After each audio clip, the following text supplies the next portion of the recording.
Hello everyone and welcome back to Obas Trending Gist. Today we are diving deep into a fiery debate surrounding the crisis in Nigeria and how it is being framed internationally. A prominent Nigerian activist and politician, Omoleye Sowore, is calling out what he describes as Western propagandists for their selective narratives on alleged religious persecution going on in Nigeria. This comes after statements like the one from US Congressman Riley M. Moore, who recently highlighted, and I quote, "It is an absolute tragedy what is taking place in Nigeria. 7,000 Christians have been murdered by Boko Haram this year alone. A priest was kidnapped and murdered on Ash Wednesday.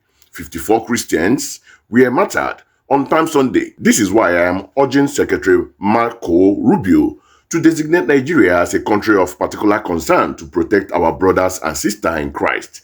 We cannot turn a blind eye to those facing martyrdom for proclaiming the name of Christ." Sowore, however, presented a starkly different view, arguing that the issue is far more complex than just a Christian-focused genocide. He suggests there's a critical international hypocrisy at play, especially when comparing responses to events in Nigeria versus places like Gaza. Let us hear directly from him. Take a listen. There's genocide against the poor in this country. There's genocide against Muslims in this country. There's genocide against Christians in this country. There's genocide against children in this country. To now separate it and say maybe it's one religion or the other. Interestingly, Nigeria doesn't count or do DNA of people who are killed to determine whether they are carrying a Bible or a Quran.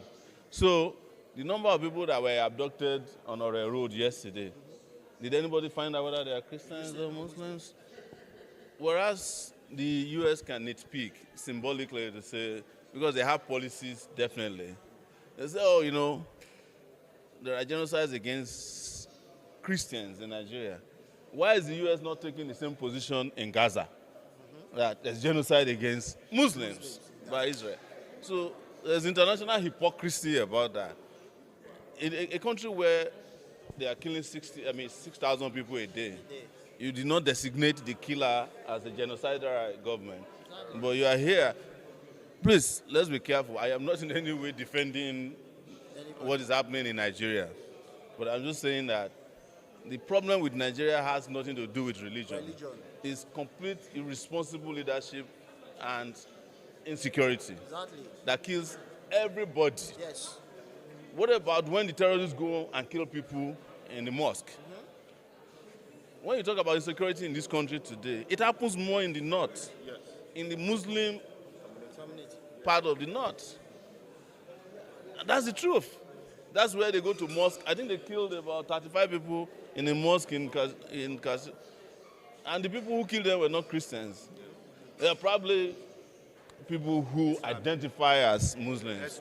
So, but the truth is that we like to water down the responsibility of our leaders by this gives them an alibi. And then the US will come with a policy to say we want to protect Christians.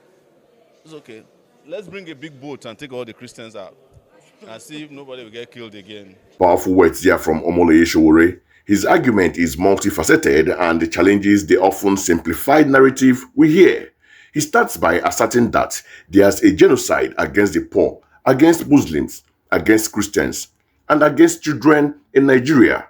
Refusing to separate victims by religion, Sowore points out that Nigeria itself doesn't typically record victims based on their religion, affiliation, or conduct DNA tests to determine if they carried a Bible or Quran. He then draws a direct comparison highlighting what he perceived as a double standard. Sowore questioned why the US can nitpick and focus specifically on genocide against Christians in Nigeria, but doesn't take the same position regarding genocide against Muslims by Israel in Gaza, even when thousands are reportedly killed daily. He emphasized that Nigerian leaders' irresponsibility and pervasive insecurity are the root causes affecting everyone. He illustrates this by mentioning instances where terrorists attack mosques in the largely Muslim-dominated north, killing Muslims, further underscore that the violence isn't exclusive religiously motivated against Christians. For Sowore, external policies that narrowly focus on protecting one religion's group risks providing an alibi for the actual leadership failures within Nigeria. Sowore's perspective forces us to critically examine the lens through which we view conflicts. While the tragedies highlighted by Congressman Moore regarding Christian persecution are undeniably horrific and demand attention, Sowore's argument about a broader non-sectarian crisis driven by insecurity and poor governance resonates strongly.